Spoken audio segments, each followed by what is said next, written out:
তাকে পিছন থেকে শ্যুট করা হয়েছে, পিছন থেকে গুলিটা তার এই বুকের হার্টের জাস্ট একটু উপর দিয়ে বের হয়ে এই যে দেখেন ব্যাগ এপাশ দিয়ে ঢুকে ফুটা করে এপাশ দিয়ে বের হয়ে গেছে। আমার পিছন দিক থেকে গুলি লাগছে, এই জায়গা থেকে ভেদ করে এই এই দিক থেকে ভেদ করে এই দিক দিয়ে বের হয়ে গেছে। এরপর আমি জায়গায় পড়ে গেছি, এরপর আমার কোনো খোঁজ ছিল না। আর আমাদেরকে গল্প শোনানো হয় রাবার বুলেট ছোড়া হয়েছে হেলিকপ্টার থেকে, এই গল্প শোনানো হয় আমাদের। এখন আপনারা সিদ্ধান্ত নেবেন, এই দেশের মানুষ সিদ্ধান্ত নিবে যারা এগুলোর হুকুমদাতা তাদের বিচার হওয়া উচিত কিনা, তারা যে নির্মমতা করছে এটার বিচার কতটা নির্মম হওয়া উচিত। আমার নাম মোহাম্মদ কাউসার।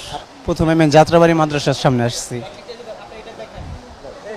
মাদ্রাসার ছাত্র ভাইদের সাথে আমি আন্দোলনে যোগ দেই।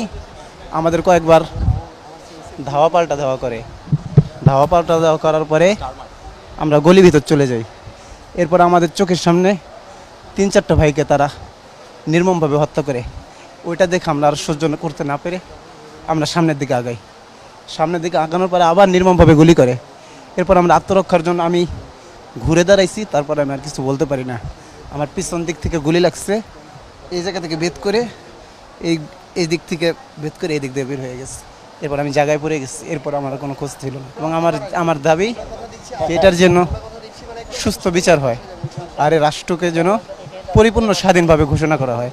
আর এরকম দুঃসাহস আর কোনোদিন যাতে কেউ না করতে পারে, এরকম একটা ন্যায্য বিচার আমরা চাই।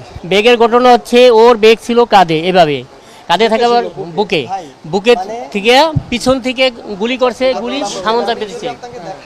ওর কাছ থেকে শুনি আমরা, ওর কাছ থেকে শুনি দেখি একটু। মানুষ, কারণ এখানে আমাদের হার্টে লাগলে তো স্পট ডেড হবে, এটা সেভ করতে চায়। উনি সামনে এভাবে ব্যাগটা নিচ্ছে আর কি, এভাবে নেওয়া ছিল। এখানে কোনো ভালো চিকিৎসা না হয়, দরকার আমেরিকা নেওয়া লাগুক, সিঙ্গাপুরে নেওয়া লাগুক, আমি রাষ্ট্রপক্ষ থেকে এটা আমরা দাবি জানাবো, এটা আমরা নিব ইনশাআল্লাহ। এটাই আমাদেরও দাবি, জানি আমার ছেলে পরিপূর্ণ সুস্থ না হয়, জানি হাসপাতাল থেকে নাম কেটে না দেয় ইনশাআল্লাহ। আমার কথা, আমার এই দাবি আপনার কাছে। হ্যাঁ, এটা আমি ন্যায় বিচার চাই আপনাকে সবার কাছে, জনগণের কাছে, আমার সরকার যে বর্তমান তার কাছে আমার দাবি, জানি আমার ছেলেকে, যত ছাত্র ছেলেরা বা ভাইয়েরা ক্ষতিগ্রস্ত হয়েছে, যারা মৃত্যুবরণ করছে, যারা এমনি আহত হয়েছে, সবার আমার দাবি, এটার আমি ন্যায় বিচার চাই আপনাকে সরকার কাছে।